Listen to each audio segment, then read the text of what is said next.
शहर पोलीस ठाण्याच्या दामिनी पथकाने शहरातील करवंद रस्त्यावरील रोज कॅफेवर 15 फेब्रुवारी रोजी दुपारी 1 वाजेच्या सुमारास छापा टाकला असता एक महाविद्यालयीन जोडपे अश्लील वर्तन करताना आढळून आल्याने जोडप्याला समज देत सोडून देण्यात आले।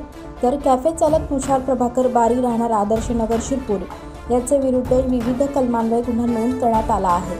सदर कॅफेवर शहर पोलिसांनी 2 महिन्यात दुसऱ्यांदा कारवाई केल्याने शहरातील इतर कॅफे चर्चेत आले आहेत। सदर कारवाई दामिनी पथकाचे प्रमुख PSI छाया पाटील यांना गोपनीय माहिती मिळाल्यावरून करण्यात आली।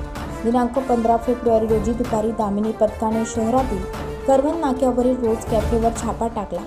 संशयित आणि महाविद्यालयीन तरुण-तरुणींना तासाप्रमाणे पैसे आकारून त्यांना अश्लील चाळे व आक्षेपार्ह वर्तन करण्यासाठी छोटे कप्पे तयार करून खाजगी जागा उपलब्ध करून देत एक छोट्या कप्प्यात एक तरुण जोडपे अश्लील आक्षेपार्ह वर्तन करताना आढळून आल्याने कॅफे चालक संशयित तुषार बारी यासह जोडप्यास ताब्यात घेण्यात आले। दरम्यान सदर जोडप्यास समज देत सोडून देण्यात आले। तर संशयित तुषार प्रभाकर बारी याचे विरुद्ध विविध कलमान्वये गुन्हा नोंद करण्यात आला।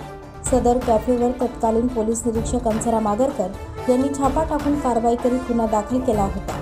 मात्र 2 महिनेही पूर्ण होत नाही तोच दामिनी पथकाने दुसरी कारवाई केल्याने शहरातील इतरही कॅफे पोलिसांच्या रडावर आले आहेत।